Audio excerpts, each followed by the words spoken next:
The kitchen felt extra warm that morning, even though winter pressed its cold nose against the windows. Sammy patted him wearing his soft socks, rubbing his sleepy eyes, and stopped when he smelled something sweet floating through the air. "Grandpa," he whispered, his voice still a little fuzzy, "it smells like Christmas in here." Grandpa chuckled softly as he tied his old red apron around his waist. "That's because it is Christmas baking day, buddy." Sammy's eyes lit up. He climbed onto the wooden stool beside the counter, swinging his legs while Grandpa set out bowls, measuring cups, and a big bag of flour. The sunlight came through the window just right, making tiny sparkles dance in the air. "What are we making?" Sammy asked, even though he already kind of knew. "Christmas cookies," Grandpa said. "The kind that make the whole house feel happy." Sammy grinned. "The good kind."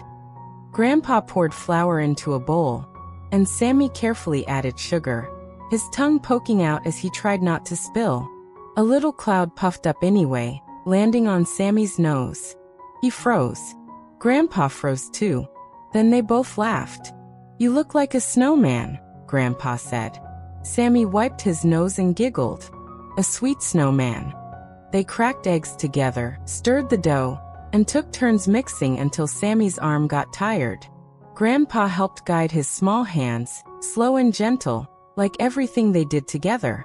As the mixer hummed, Sammy looked around the kitchen. The Christmas tree twinkled softly in the corner, and a radio played quiet holiday music that felt like a hug. Outside, the wind blew, but inside, everything felt safe and cozy. "Grandpa," Sammy said quietly, "why do we make cookies every Christmas?" Grandpa stopped mixing and thought for a moment. "Because cookies are made to be shared," he said. "And Christmas is about sharing the good stuff. Kindness. Time. Love." Sammy nodded like he understood something very important. They rolled the dough flat and pressed cookie cutters into it. Stars. Trees. Little gingerbread people. Sammy lined them up on the baking tray like they were a tiny parade. "These guys look ready," he said proudly.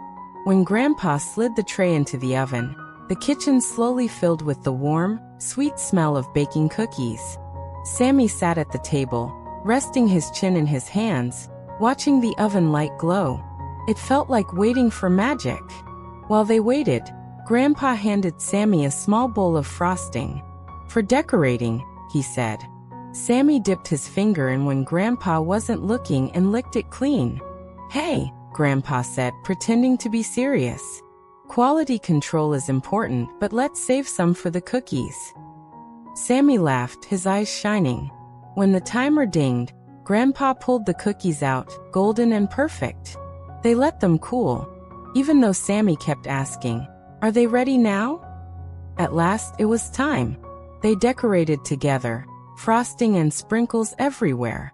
Some cookies were neat. Some were messy. One had way too many sprinkles and no frosting at all. "That one's special," Sammy said.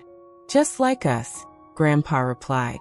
Sammy held up a finished cookie and smiled. "Can we give some to the neighbors?" Grandpa's eyes softened. "I was hoping you'd say that." They packed the cookies into a tin, the house still glowing with warmth behind them. Sammy felt proud, like his heart had grown a little bigger. As they headed back inside, Grandpa poured 2 cups of warm milk and set one in front of Sammy. Sammy took a bite of his cookie and sighed happily. "This tastes like Christmas." Grandpa smiled, watching him. "That's because you helped make it." The lights twinkled, the kitchen smelled sweet, and in that quiet moment, with crumbs on the table and love in the air, Christmas felt closer than ever.